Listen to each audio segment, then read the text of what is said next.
Jemaat yang terkasih dalam Tuhan Yesus Kristus. Majelis GKJ Sidomukti Salatiga menyapa dan menyambut jemaat sekalian, baik yang hadir di gedung gereja pada ibadah minggu pagi ini, maupun jemaat yang mengikuti ibadah minggu melalui channel YouTube. Kiranya kita semua senantiasa ada dalam limpahan berkat dan rahmat Allah. Kini perkenankan kami sampaikan warta gereja Minggu 18 Oktober 2020. Warga baru. Majelis GKJ Sidomukti Salatiga telah menerima surat keterangan pindah gereja atesasi masuk dari Gereja Kalimantan Evangelis GKE Tumang Samba Kalimantan bagi 1. Bapak Laksono Pandu Saputro, 2.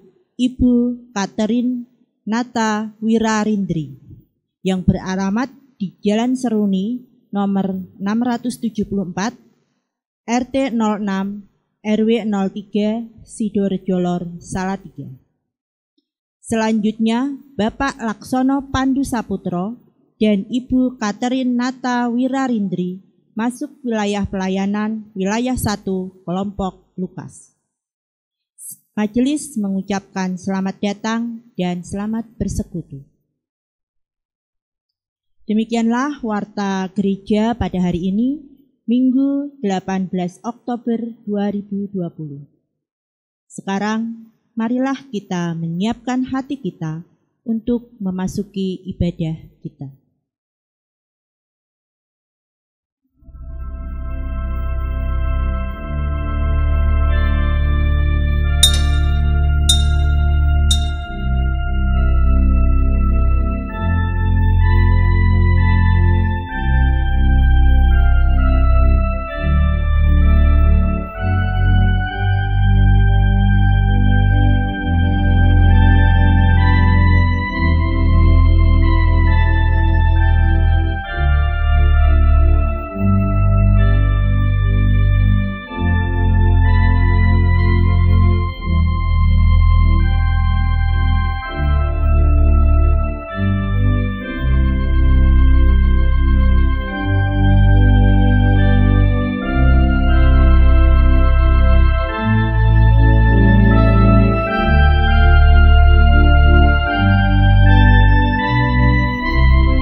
Minggu ini kita memasuki minggu ketiga di bulan keluarga. Sebagai umat Tuhan, kita diundang untuk menghayati makna bahwa segala sesuatu berasal dari Tuhan. Oleh karena itu, marilah bersama keluarga datang kepadanya dengan penuh sukacita dan menyembah kepadanya. Pujian dari Kidung Jemaat 3 bait 1 dan 2.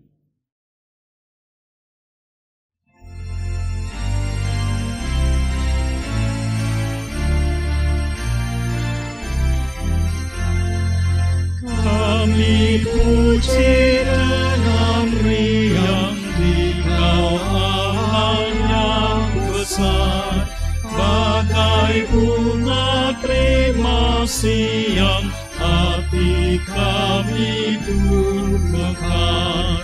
Kabut dosa dan derita, kebimbangan telah lenyap. Sumber suka yang abadi, di sinar-Mu menyerah.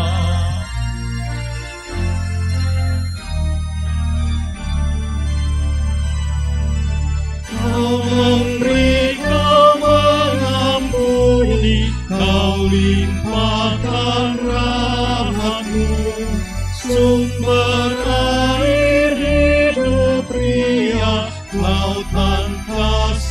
dan restu, yang mau hidup dalam kasih, Kau jadikan milikku, agar kami menyayangi, meneladan kasih-Mu.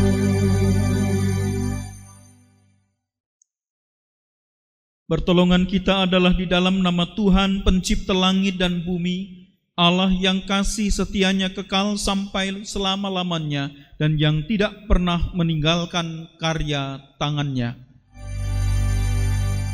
Amin. Kasih karunia dan damai sejahtera dari Allah Bapa kita dan dari Tuhan Yesus Kristus menyertai saudara sekalian. Dan beserta saudara juga.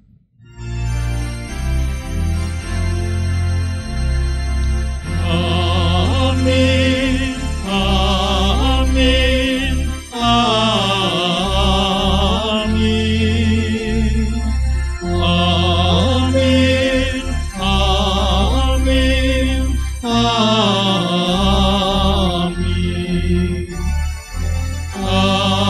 amin, amin, amin, amin, amin.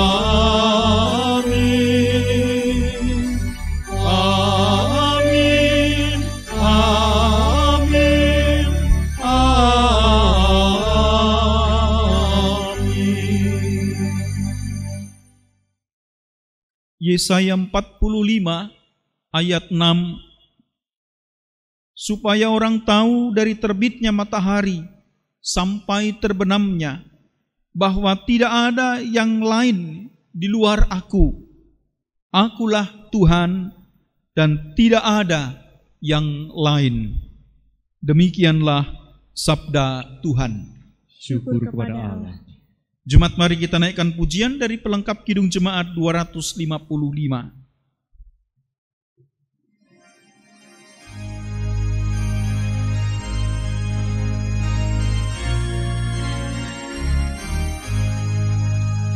Firman-Mu ku pegang selalu, saat suka, saat senang, jalan hidup yang akan datang, karena Tuhan yang memegang. Pencobaan menghipit aku dan menjadi keluhanku. Firman-Mu ku pegang selalu, sayap-Mu tempat berteduh. Firman-Mu Tuhan ku pegang selalu. Hilanglah keraguanku, bila hatiku rasa susah, padamu aku berserah. Firman-Mu ku pegang selalu, maka amanlah jiwaku.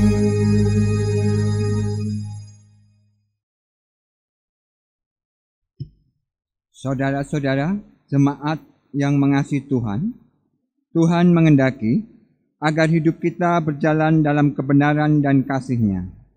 Namun kita sering tersesat, manakala kebencian terhadap sesama berkecamuk, keserakahan, iri hati, nafsu dan berbagai dosa menguasai hidup. Marilah kita bersikap rendah hati, memeriksa diri dalam keheningan secara pribadi, dan berdoa memohon pengampunan Allah.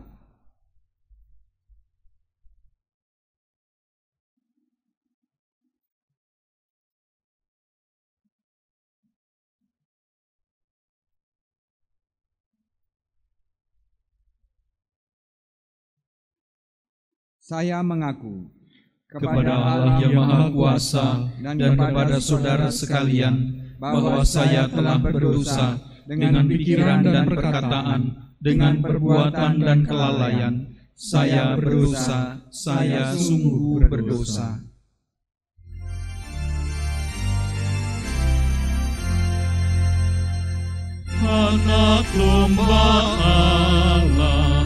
yang menghapus dosa dunia, kasihanilah kami.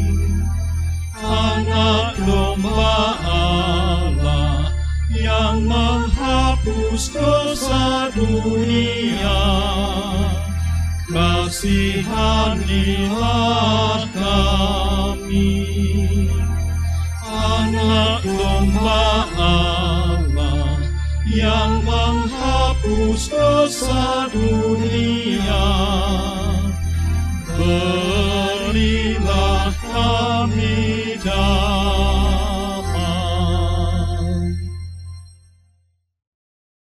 Semoga Allah yang Maha Kuasa mengasihani kita, mengampuni dosa kita dan mengantar kita memasuki hidup yang baru kekal abadi. Dalam nama Bapa, Putra, dan Roh Kudus. Amin. Allah Bapa sumber rahmat pengampunan, sungguh besar belas kasih-Mu kepada kami. Pandanglah senantiasa kami umat-Mu yang dengan kerendahan hati mengaku dosa kepadamu, membuka hati serta seluruh kehidupan kami di hadapan-Mu.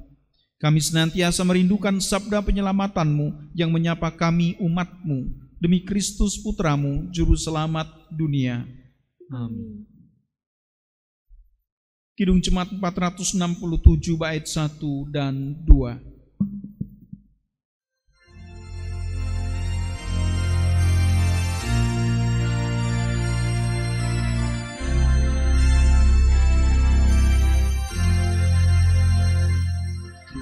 Tuhanku, bila hati kawanku terluka oleh tingkahku, ujarku dan kehendakku jadi panduku, ampunilah.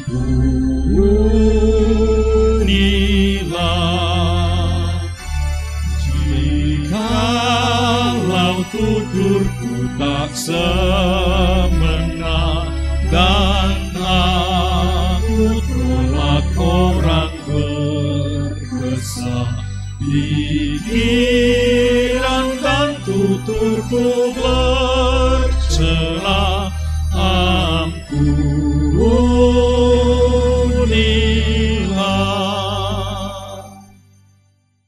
Jemaat, mari kita sambut berita anugerah dan amanat hidup baru.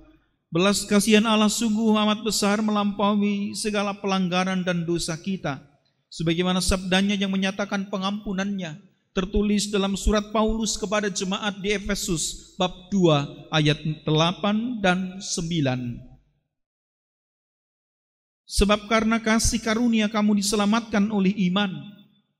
Itu bukan hasil usahamu, tetapi pemberian Allah. Itu bukan hasil pekerjaanmu. Jangan ada orang yang memegahkan diri. Demikianlah berita anugerah dari Tuhan. Syukur pada Allah. Demikian pula amanat hidup dalam pengampunan sebagaimana sabdanya dalam Efesus 2 ayat 10. Karena kita ini buatan Allah, diciptakan dalam Kristus Yesus untuk melakukan pekerjaan baik, supaya kita hidup di dalamnya. Jadi siapa yang ada di dalam Kristus, ia adalah ciptaan baru, yang lama sudah berlalu, sesungguhnya yang baru sudah datang. Kini hiduplah dalam terang sabdanya dan ucaplah syukur. Kepadamu puji-pujian, mana syukur dan segala kemuliaan, ya Bapa, Putra, Roh Kudus, sampai kekal abadi. Damai sejahtera Allah besertamu. Dan besertamu pula. Damai Kristus besertamu. Damai Kristus besertamu. Damai Kristus besertamu.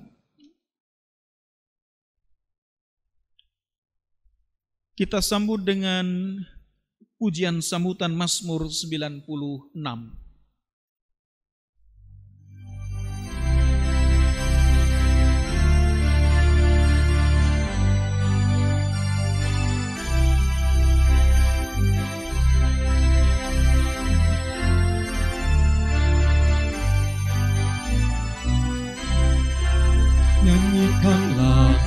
nyanyian baru, nyanyikan bagi Tuhanmu. Hai segenap bumi bernyanyilah, pujilah Tuhan Allahmu. Nyanyikanlah nyanyian baru, nyanyikan bagi Tuhanmu. Hai segenap bumi bernyanyilah, pujilah Tuhan Allahmu. Sebarkan kabar keselamatannya, setiap hari beritakan. Nyatakanlah kemuliaannya ke seluruh bangsa di dunia. Sebab Engkaulah Tuhan Maha Besar, yang melebihi Allah lain. Segala Allah bangsa lain hampa, tetapi Tuhan pencipta. Nyanyikanlah nyanyian baru, nyanyikan bagi Tuhanmu. Hai segenap bumi bernyanyilah, pujilah Tuhan Allahmu. Dan keagungan ada di depannya, semarak di hadiratnya. Dan kekuatan pun kehormatan ada di tahta kudusnya. Kemuliaan hanya pada Tuhan, dan persembahan bawalah. Dengan kekudusan bersujudlah, dan bumi pun bergetarlah. Nyanyikanlah nyanyian baru, nyanyikan bagi Tuhanmu. Hai segenap bumi bernyanyilah, pujilah Tuhan Allahmu. Kepada bangsa-bangsa katakanlah, Tuhanlah Raja semesta, yang mengadilinya dengan benar, maka tegaklah dunia. Hai langit dan bumi bersukacita, padang dan pohon soraklah. Sebab Dia datang mengadili dunia dengan setia dan benar. Nyanyikanlah nyanyian baru, nyanyikan bagi Tuhanmu. Hai segenap bumi bernyanyilah, pujilah Tuhan Allahmu.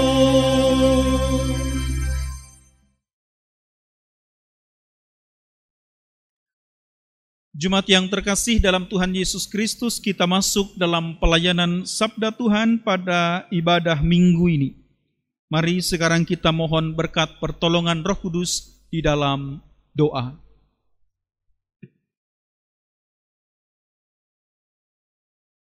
Kini kami membuka hati kami, bahkan hidup kami sepenuhnya di hadapan-Mu, ya Allah.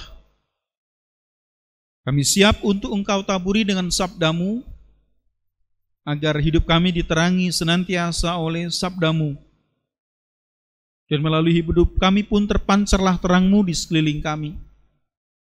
Kami sungguh membutuhkan terang-Mu itu Tuhan, dalam sepanjang langkah hidup kami, agar kami berjalan sebagaimana Engkau kehendaki.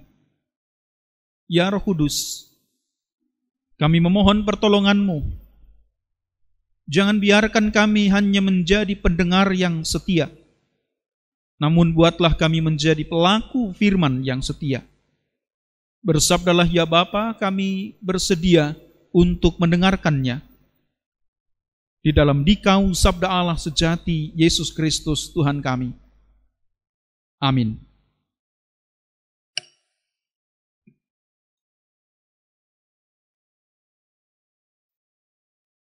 Jemaat yang terkasih dalam Tuhan Yesus Kristus, marilah kita sambut bacaan sabda Tuhan pada hari ini. Bacaan diambil dari 1 Tesalonika 1 ayat 1 sampai 10. 1 Tesalonika bab 1 ayat 1 sampai 10.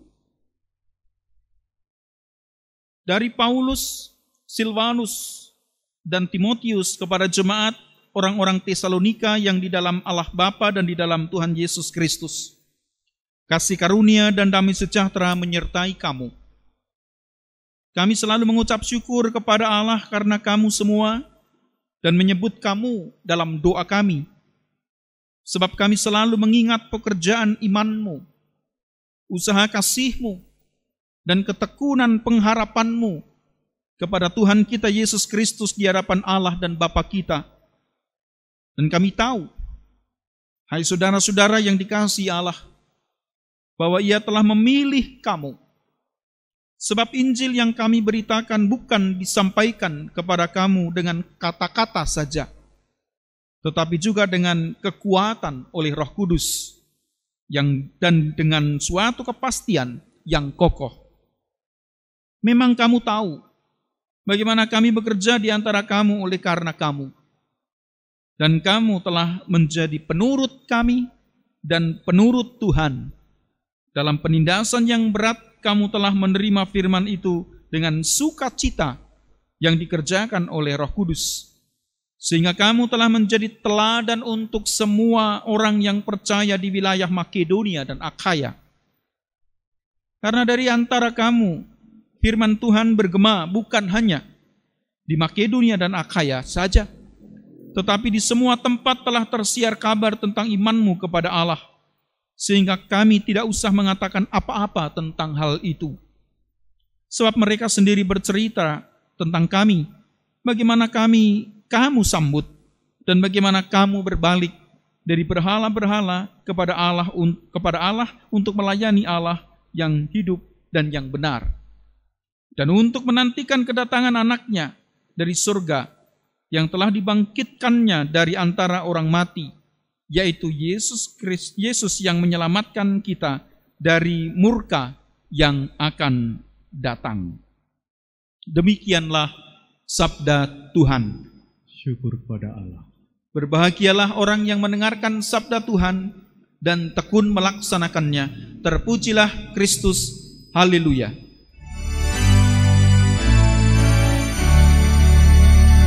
Haleluya, haleluya, haleluya.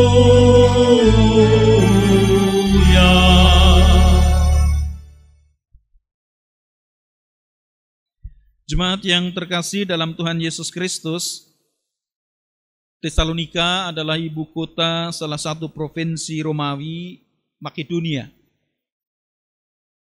Jemaat di Tesalonika didirikan oleh Paulus setelah ia meninggalkan kota Filipi. Tetapi memang tidak lama sesudah itu, orang Yahudi yang iri hati kepada Paulus mulai menentang usaha Paulus untuk memberitakan iman Kristen kepada orang-orang bukan Yahudi. Karena situasi itu maka terpaksalah Paulus menyingkir dari Tesalonika dan ia pergi ke Berea. Dari sana ia lalu ke Athena. Di Athena, Paulus bertemu dengan Timotius. Paulus lalu mengutus Timotius untuk ke Tesalonika untuk melihat bagaimana keadaan gereja yang masih sangat muda itu. Dari Athena, Paulus melanjutkan perjalanan ke Korintus. Nah, ketika masih ada di Korintus, Paulus menerima kedatangan Timotius yang membawa kabar tentang keadaan jemaat di Tesalonika. Mendengar kabar yang disampaikan oleh Timotius, maka Paulus menulis surat kepada jemaat di Tesalonika maksud saya.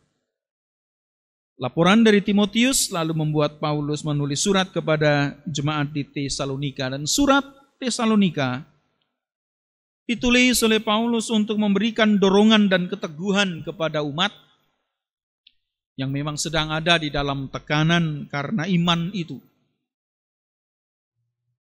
Paulus bersyukur atas berita tentang kasih dan iman jemaat di Tesalonika.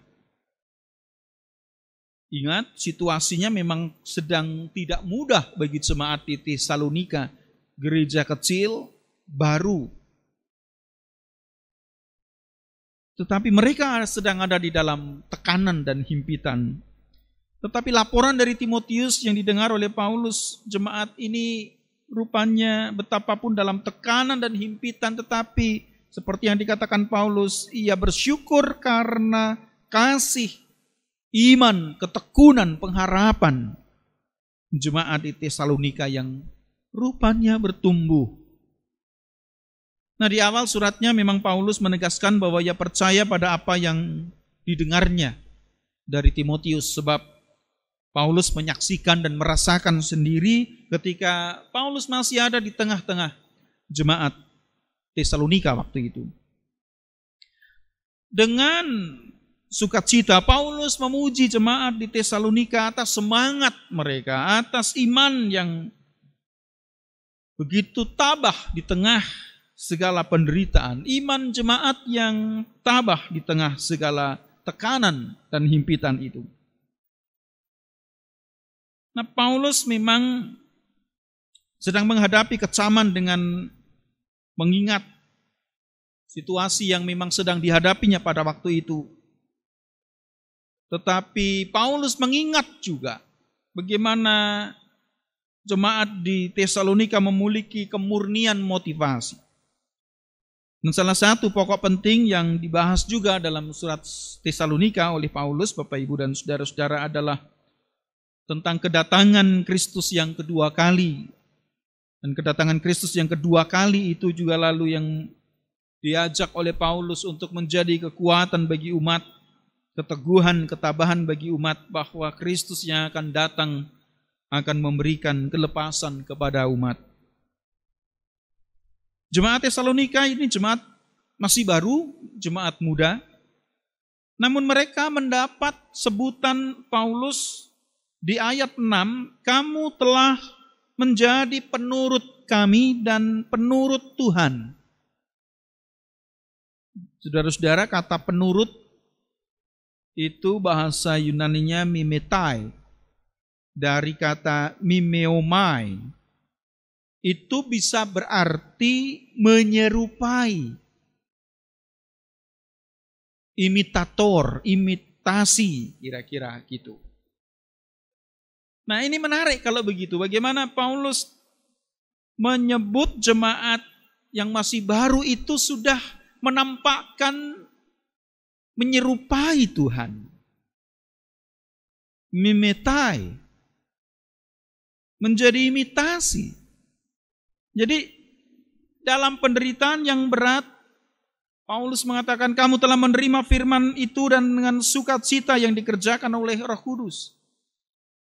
Jadi Paulus melihat ada kegembiraan di tengah-tengah derita.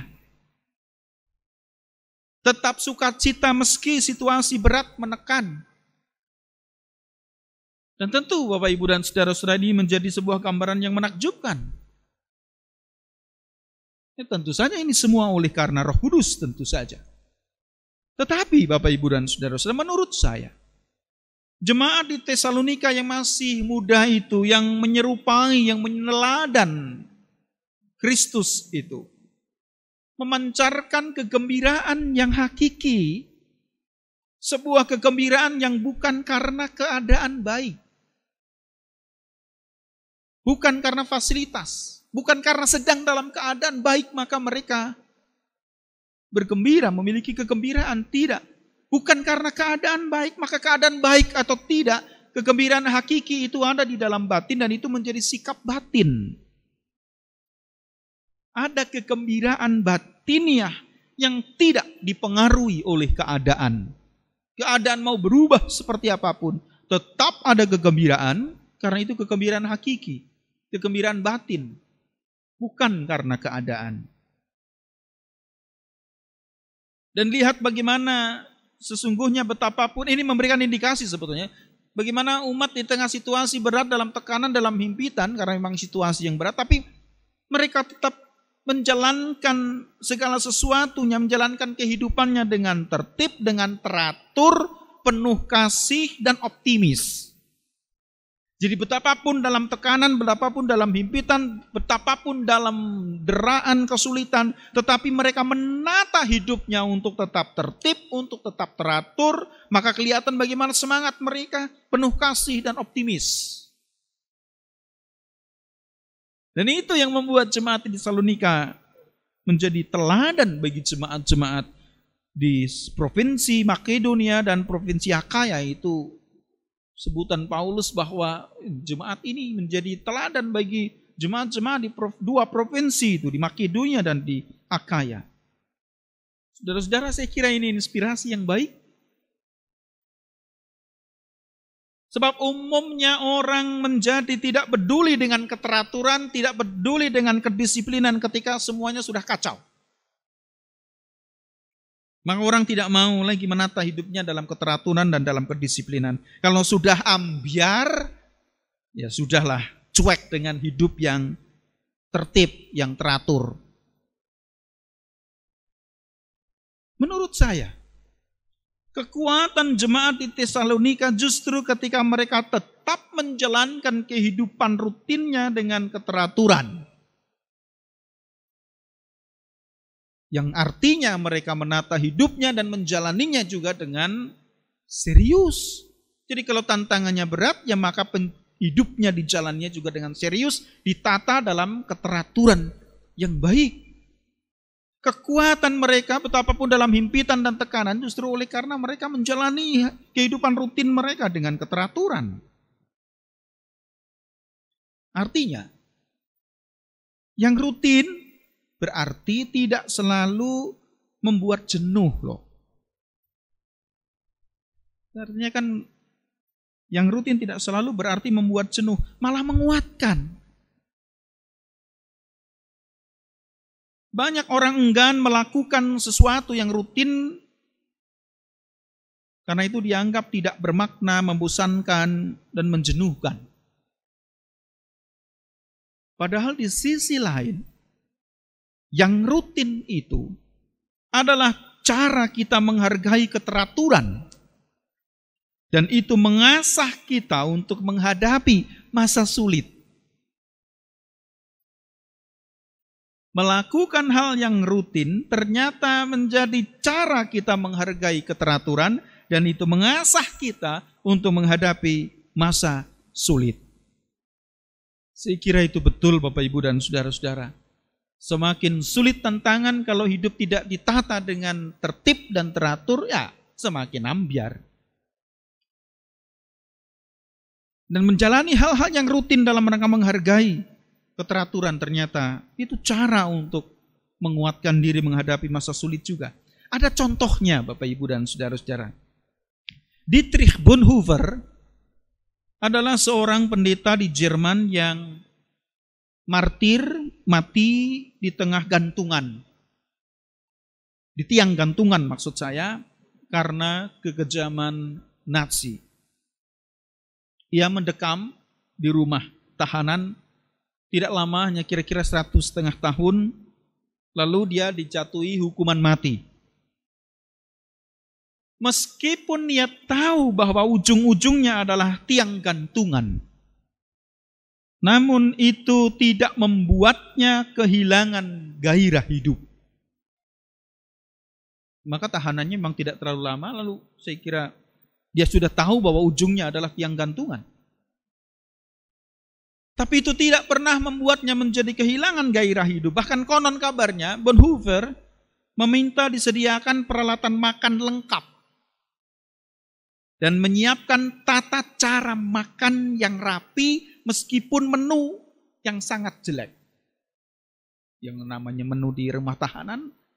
Tetapi dia mau menjalani rutinitas makan itu dengan tata cara makan yang rapi. Minta perlengkapan makan yang lengkap juga. Dan demikianlah Bonhoeffer tetap menjalankan tata cara makan yang teratur itu setiap jam makan di kamarnya. Dengan tata cara makan yang demikian teratur, menurutnya telah membentuk batinnya menjadi tenang. Jadi saya membayangkan Bapak Ibu, meskipun di dalam tahanan sebagai narapidana, tetapi setiap kali dia makan, setiap saat itu pula dia menyiapkan segala sesuatunya. Dia mengikuti tata cara makan dengan menikmatinya, betapapun menunya tidak baik. Tetapi karena dia mengikuti dengan tata cara makan dan dia lalu dengan tenang menikmatinya itu. Ya tentu saja karena ini tradisi makan yang mungkin agak berbeda dengan kita, karena tentu dia memiliki tradisi makan yang rapi dengan table manner. Ya mungkin kalau kita makan di mana-mana, ketemu di dapur ya makan di dapur, tapi kalau dia enggak, makan dengan ditata, dengan tertib. Saya membayangkan memang menunya enggak baik, tetapi ketika dia makan dengan cara makan pelan-pelan, dia nikmati. Saya tidak tahu, mungkin juga dia menikmatinya dengan musik.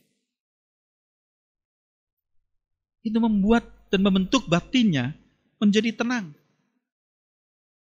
Ada seorang narapidana sahabatnya menulis begini, Bonhoeffer seorang yang berbeda.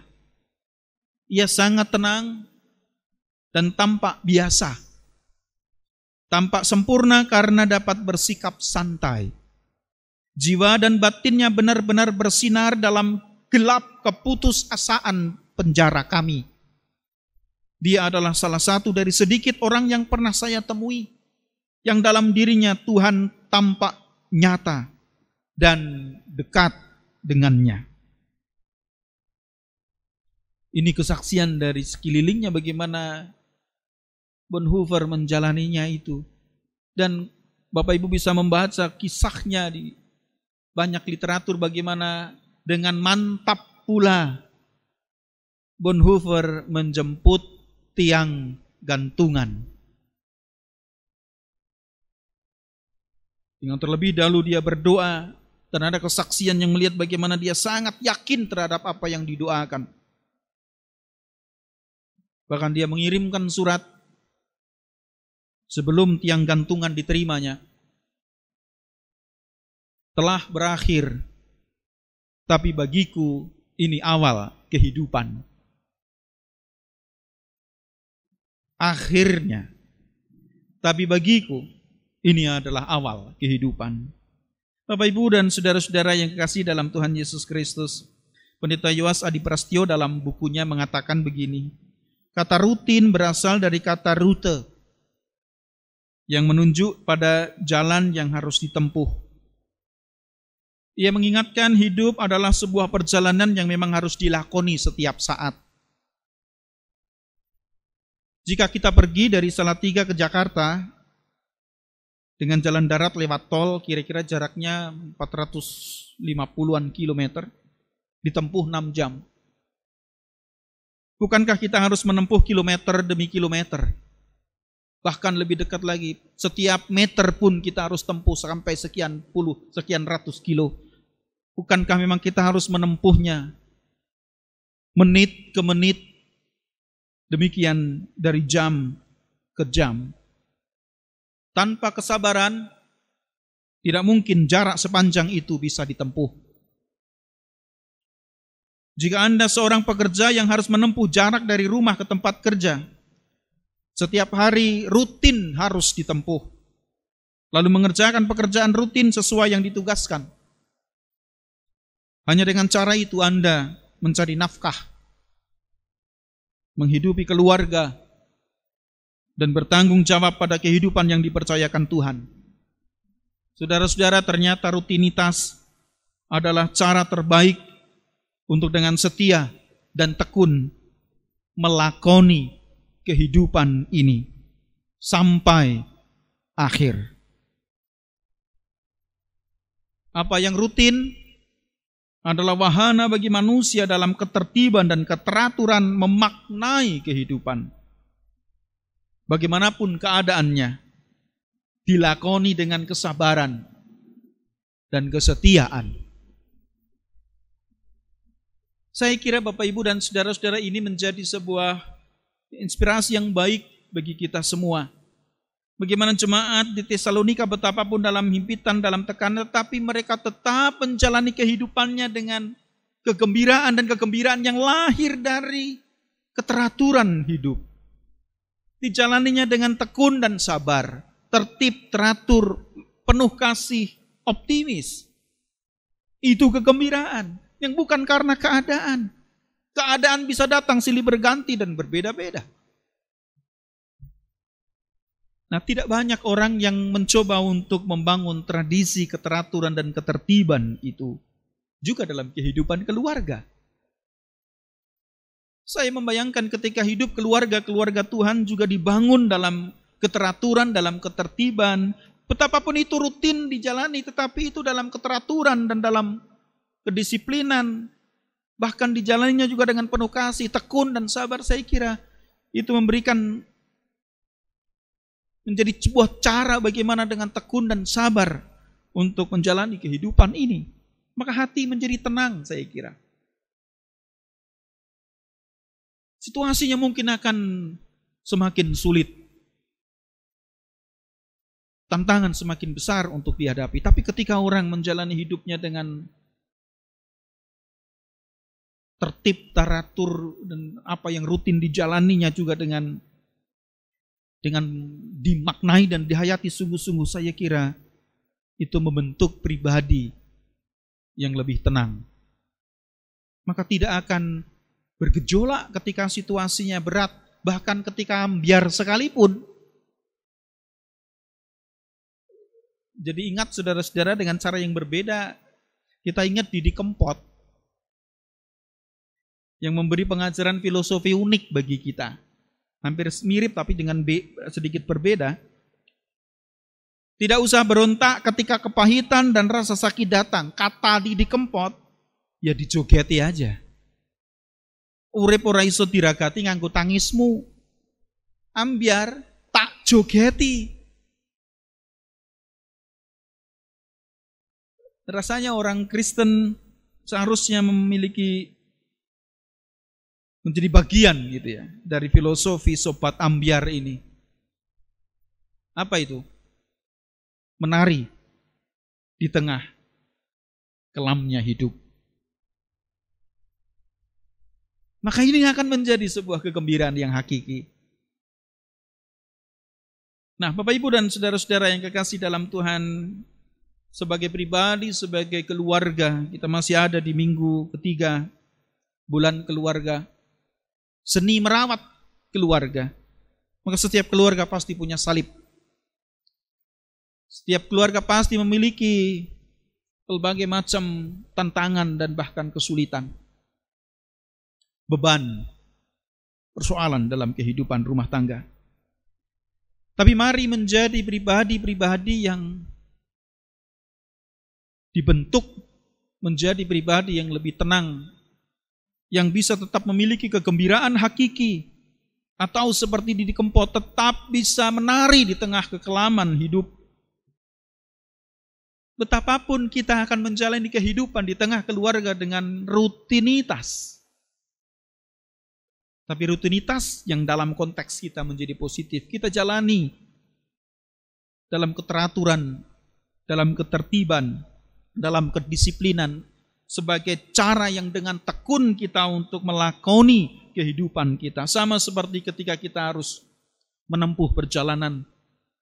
Ya mari ditempuh dengan tekun, dengan sabar. Dan itu cara terbaik bagi kita untuk setia dan tekun sampai akhir. Mari kita hayati menjadi pribadi-pribadi yang juga dibentuk oleh situasi. Bukan situasi yang menguasai kita, tetapi kita yang justru menguasai situasi dan keadaan kita sendiri. Setiap keluarga, setiap perkawinan memiliki salibnya.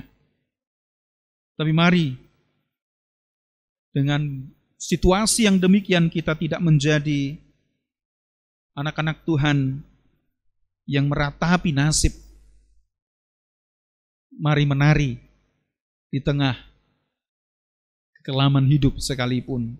Bukan karena kuat dan gagah kita, namun karena pertolongan Roh Kudus atas kita pula. Amin. Saat teduh untuk kita semua.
Mari kita naikkan doa syafaat kita yang kita akhiri dengan doa Bapa kami.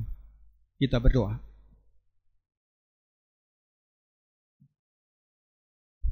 Tuhan, kami datang kepadamu dan kami bersyukur oleh karena Engkau mengingat segala kelemahan dan keterbatasan kami sebagai pribadi, sebagai keluarga, gereja Tuhan, umat Tuhan dimanapun berada.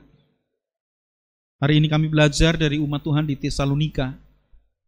Betapapun dalam himpitan, tekanan, namun mereka bisa menjadi teladan. Meskipun dalam derita, mereka pun tampil menjadi teladan bagi jemaat lain ketika mereka memiliki kegembiraan. Menjalani kehidupan imannya pun dengan penuh pengharapan, ada dalam ketekunan dan kesabaran. Ia jalani segala hal rutin dalam kehidupan mereka pun dengan keteraturan dan ketertiban, penuh optimisme, penuh kasih. Terima kasih Tuhan. Kami belajar bahwa ini pun juga akan menguatkan, meneguhkan kami pula. Betapapun dalam situasi kelam, dalam situasi ambyar kehidupan ini, namun kami tidak kehilangan kegembiraan. Kami menari di tengah kelamnya kehidupan itu. Karena batin kami menjadi tenang dan tidak bergemuruh oleh karena keadaan yang bergolak. Tolong kami ya Roh Kudus, agar kami sungguh bisa menghayati yang demikian ini, sehingga setiap keluarga dengan segala tantangan, kesulitan, persoalan, setiap salib yang kami harus pikul, Engkau Tuhan yang akan memampukan kami melewatinya. Setia dan sabar sampai akhir. Tuhan Bapa di dalam surga, bersatu hati menaikkan rasa syukur kami oleh karena berkat kemurahan-Mu, atas penyertaan-Mu dalam waktu yang telah kami lewati, maka kami pun mempercayakan kepada-Mu pada waktu dan masa yang akan kami lewati di depan. Kami percayakan kepada-Mu, mari Engkau melestarikan berkat-Mu itu Tuhan bagi kehidupan kami sebagai pribadi, dengan harap, damba, cita-cita, rancangan kami, kerinduan kami, namun juga berbagai macam pergumulan dan pergulatan pribadi sebagai keluarga, dengan segala kesulitan dan pergumulan kehidupan kami di rumah tangga dan perkawinan kami masing-masing. Kiranya Tuhan Engkau campur tangan, Engkau hadir di sana, Engkau mendengar, bahkan Engkau mengambil bagian pula dalam setiap gumul dan juang kehidupan kami. Bersatu hati memohonkan berkat daripada-Mu Tuhan bagi kerja dan karya usaha kami di tengah-tengah masa sulit ini. Ya Tuhan, berkatilah usaha kami, kerja kami, jerih lelah kami, bahkan mereka yang ada di luar sana, di tengah masa pandemi ini dengan penuh risiko, namun mereka harus lakukan itu untuk menafkahi keluarganya. Tuhan, Engkau memberkati, melindungi. Demikian pula Tuhan, mengingat saudara-saudari kami dengan segala keberadaan mereka, terlebih yang sedang sakit, bergumul dan bergulat dengan kelemahan fisiknya. Kami mohon berkat bagi Ibu Lydia Sukarsih, bagi Ibu Sarimin di kelompok Paulus. Tuhan, kami menyerahkan mereka, mempercayakan mereka, Engkau menguatkan, meneguhkan mereka, pun ketika melewati masa-masa sulit ini. Roh Kudus membuat mereka menjadi optimis, meneguhkan pengharapan di dalam Tuhan yang akan melewati ini semua dengan tekun dan sabar. Dan kami percaya Tuhan, Kau akan menganugerahkan berkat kesembuhan dalam semua proses yang mereka harus lewati dalam proses medis. Bapa Surgawi dalam Yesus, demikian kami pun bersatu hati untuk memohonkan berkat daripada-Mu Tuhan bagi kehidupan gereja-Mu, majelis gereja-Mu yang dengan berbagai macam upaya untuk tetap melanjutkan pelayanan, kiranya Tuhan memberkati. Demikian pula Tuhan, kami bersyukur oleh karena Engkau yang menganugerahkan pula kesempatan kami untuk boleh beribadah dengan segala keterbatasan yang kami harus hadapi. Namun biarlah itu tidak membuat kami menjadi kendor, namun tetap ada semangat dalam diri kami untuk berjumpa dengan Tuhan meski ada di dalam situasi penuh keterbatasan ini. Tuhan Bapa Surgawi, kami pun bersatu hati memohonkan berkat bagi segala daya upaya untuk menghadapi virus dan penyebarannya saat ini. Pemerintahan bangsa kami, saudara-saudara kami, para tenaga medis, tenaga kesehatan, dimanapun mereka berada, di rumah sakit, di puskesmas, di balai-balai pengobatan, berkatilah mereka semua Tuhan, beri kunjungan keluarga mereka masing-masing. Demikian juga setiap pribadi yang juga terlibat dalam seluruh proses ini. Perlindungan-Mu kami mohon atas mereka semua. Bapa di dalam surga, pada akhirnya kami pun mempercayakan kehidupan kami, dalam tugas-tugas kami, dalam belajar kami, demikian pula anak-anak kami dengan segala keterbatasannya. Anugerahkanlah kesabaran kepada kami semua, mendampingi anak-anak kami di tengah tantangan yang tidak ringan ini. Ini doa syukur permohonan kami ya Allah. Kami naikkan dalam nama Yesus Kristus, Tuhan dan Juru Selamat kami, yang mengajar kami berdoa. Bapa kami yang ada di surga, dikuduskanlah nama-Mu, datanglah kerajaan-Mu, jadilah kehendak-Mu di bumi seperti di sorga. Beri kami hari ini makanan yang secukupnya, ampuni salah kami seperti kami ampuni yang bersalah pada kami. Jangan bawa kami dalam pencobaan, melainkan lepaskan kami dari yang jahat. Sebab Kau-Lah yang punya kerajaan dan kuasa dan kemuliaan sampai selama-lamanya. Amin.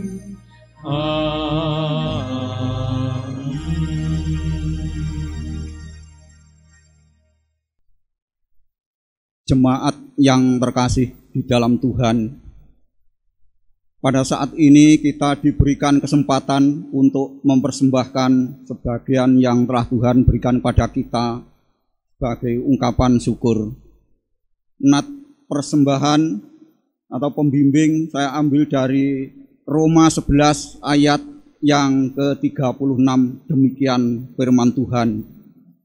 Sebab segala sesuatu adalah dari Dia, dan oleh Dia, dan kepada Dia, bagi Dialah kemuliaan sampai selama-lamanya.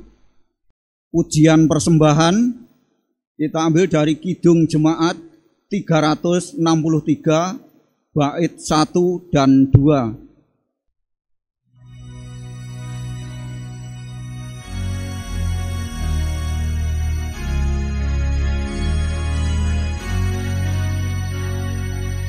Bagi Yesus ku serahkan hidupku seluruhnya, hati dan perbuatanku pun waktuku miliknya. Bagi Yesus semuanya pun waktuku miliknya. Bagi Yesus semuanya pun waktuku miliknya.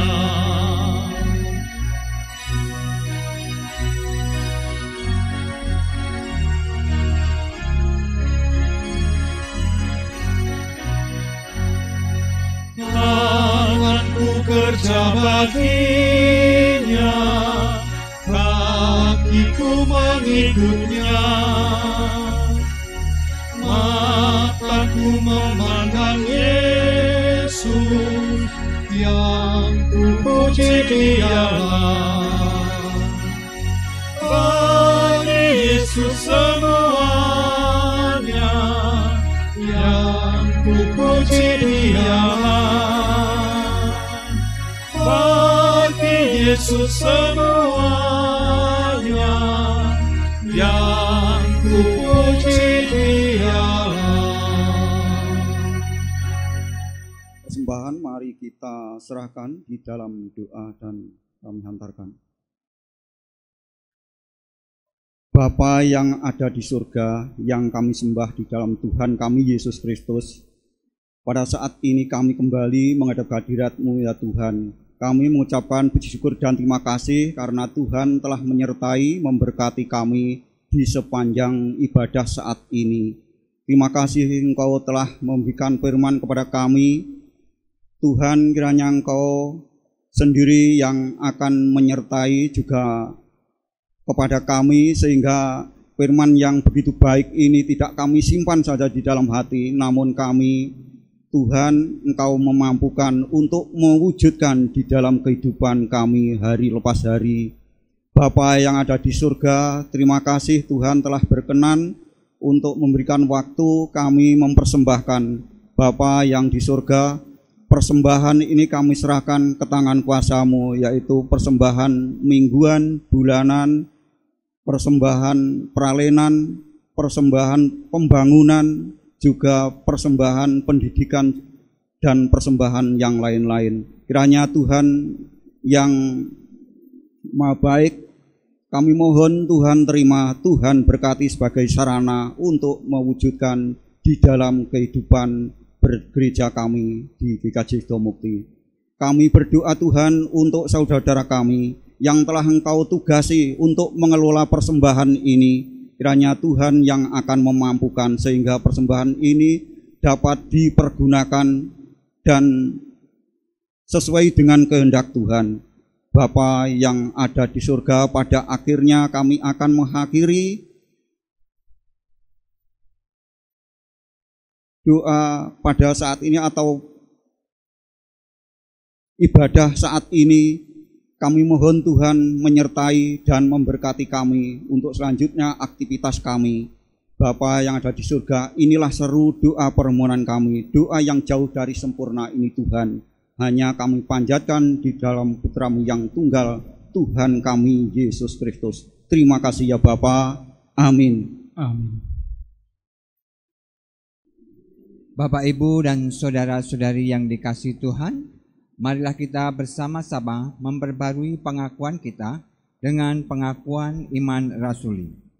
Aku percaya kepada Allah Bapa yang Maha Kuasa, Khalik langit dan bumi, dan kepada Yesus Kristus, anaknya yang tunggal Tuhan kita, yang dikandung dari Roh Kudus, lahir dari anak darah Maria, yang menderita di bawah pemerintahan Pontius Pilatus, disalibkan, mati dan dikuburkan, turun ke dalam kerajaan maut. Pada hari yang ketiga bangkit pula dari antara orang mati, naik ke surga, duduk di sebelah kanan Allah, Bapa yang Maha Kuasa, dan akan datang dari sana untuk menghakimi orang yang hidup dan yang mati. Aku percaya kepada Roh Kudus, gereja yang kudus dan am, persekutuan orang kudus, pengampunan dosa, kebangkitan daging, dan hidup yang kekal. Jemaat kekasih Tuhan, kini kita akhiri ibadah kita dengan menerima pengutusan dan berkat. Arahkanlah hatimu kepada Tuhan. Kami mengarahkan hati kepada Tuhan. Jadilah saksi Kristus. Dalam kasih dan pertolongannya, kami bersaksi bagi Kristus. Kini tunduk terimalah berkat Tuhan. Kasih karunia Tuhan Yesus Kristus, kasih Allah Bapa dalam persekutuan Roh Kudus, menyertai langkah hidup saudara, kini, selalu, dan sepanjang segala masa. Amin.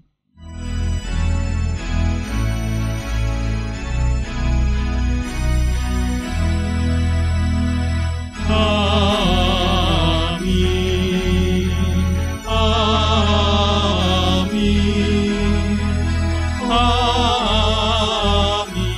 Amin. Amin. Amin. Amin.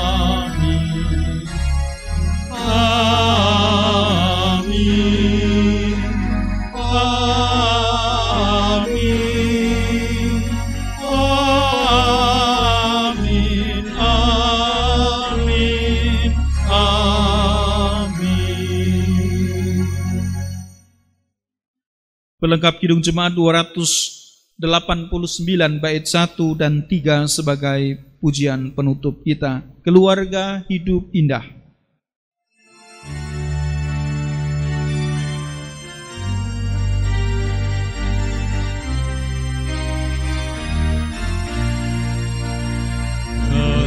Keluarga hidup indah bila Tuhan di dalamnya, dengan kasih yang sempurna Tuhan pimpin langkahnya. Terima kasih padamu Tuhan, Kau bimbing kami selamanya. Segala hormat, puji dan syukur kami panjatkan kepadamu.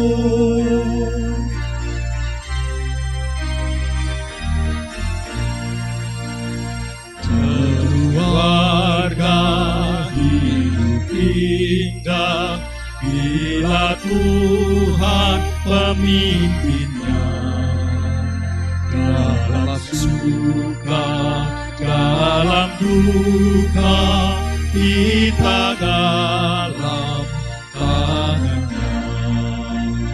Terima kasih padamu Tuhan, Kau bimbing kami selamanya.